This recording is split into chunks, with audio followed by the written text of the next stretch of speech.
สวัสดียินดีต้อนรับเข้าสู่ช่องมิสเตอร์เปมชาแนลกามาพบกันอีกแล้วครับ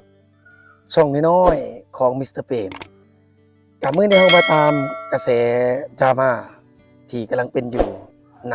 ตอนนี้เปิด Facebook หรือว่า YouTube เห็นเต็มหมดเนาะ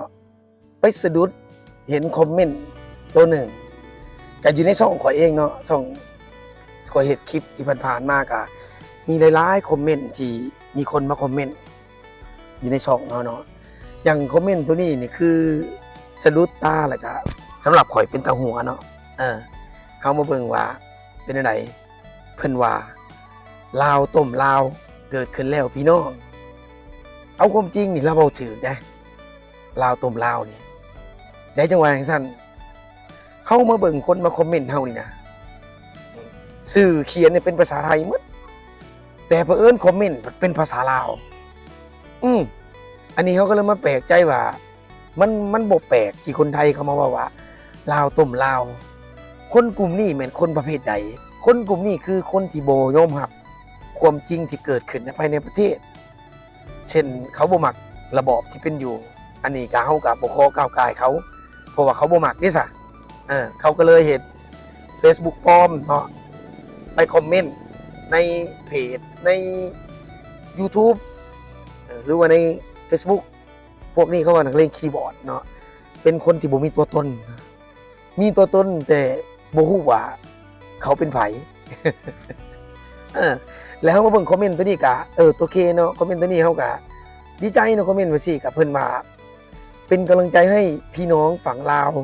ผ่าพันภัยพิบัติที่เกิดขึ้นและบ้านเมืองเกิดเสถียรภาพประชาชน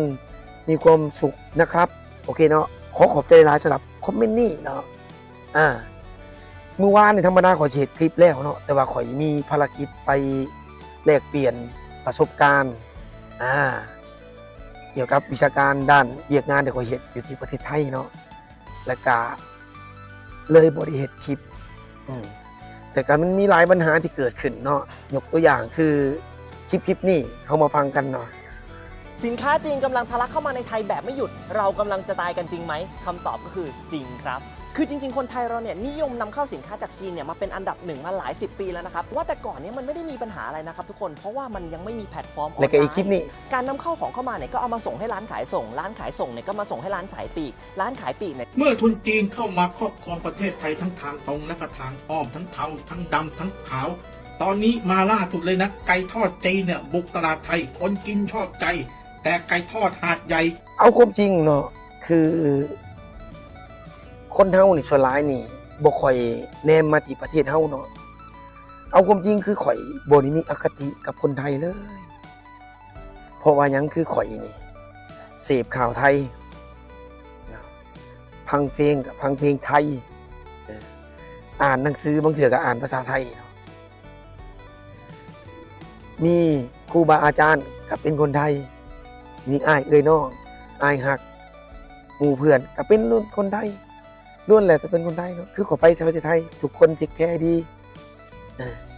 เพิ่นก็ถามเป็นจังไดเป็นจังไดสบายดีบ่คือเห็นสภาพบ้านเมืองเป็นจังไดเพิ่นก็ถามตามปกติเนาะเฮาก็ว่าปกติดีเนาะหลายๆคนก็สิเข้าใจว่าแน่นอนมันมีกระแสข่าวหลายๆมุมมองที่เกิดขึ้นว่าเดี๋ยวนี้ประเทศลาวนะบ่แม่นประเทศลาวแล้วเป็นประเทศจีนแล้วสินะโดยความจริงในประเทศไทยก็มีหลายมุมคือกันเนาะยกตัวอย่างคือเขียนป้ายบักใหญ่ที่เป็นข่าวอยู่ในประเทศไทยเนาะแต่ก่อนเห็นข่าวทั่วโลกว่าบ่มีป้ายภาษาจอกภาษาจีนมีแต่อยู่ในประเทศลาวเนาะความจริงประเทศลาวบ่อยมีขั้นขึ้นก่อนต้องเหมือนภาษาลาว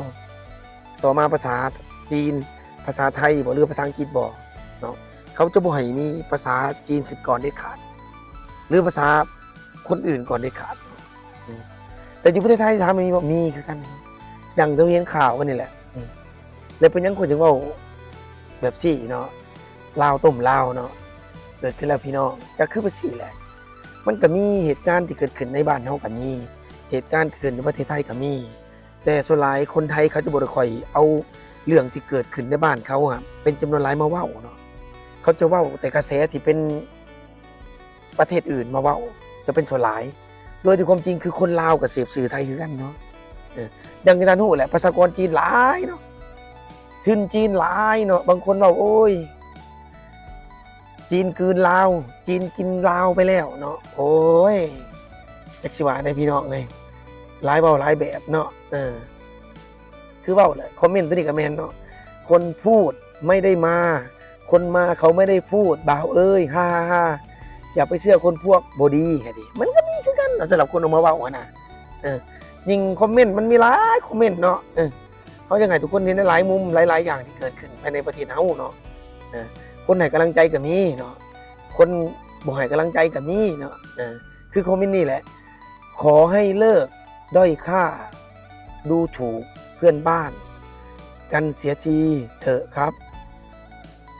ให้หวนมองตัวเองบ้างก่อนจะว่าผู้อื่นอันนี้ก็แม่นความจริงเนาะเขาต้องเบิ่งประเทศเขาก่อนว่าประเทศเขามันบ่มีบ่แบบคือประเทศลาวนะทั้งที่ว่าในประเทศไทยก็มีคือกันเนาะเหตุการณ์แบบนี้ทุนจีนก็หลายคือกันเนาะบ่ได้แตกต่างกับบ้านเฮาดอกแล้วเพิ่นก็สิว่ากฎหมายเป็นจังซั่นที่ทุกๆประเทศเขามีกฎหมายหมดเนาะต่างแต่ว่าคนจะเอามาเว้านะจะเว้าด้านลบหลายกว่าด้านดีเนาะ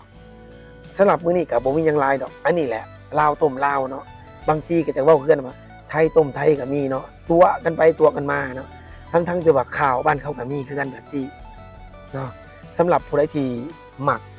บ่มักกับบ่ได้ว่ากันเนาะอันนี้เฮาเว้าเนาะเป็นกลางเนาะเฮาบ่ได้มีอคติกับคนที่มาคอมเมนต์แบบนี้เฮาบ่ได้มีอคติกับคนที่มาเฮ็ดคลิปแบบนั้นเพราะว่าเขาเฮ็ดคลิปก็คือเขาอยากให้คนมาเบิ่งอยากให้มาเห็นว่าประเทศลาวมีแต่เป็นแบบนี้เนาะแต่โดยความจริงประเทศไทยก็มีคือกันเนาะ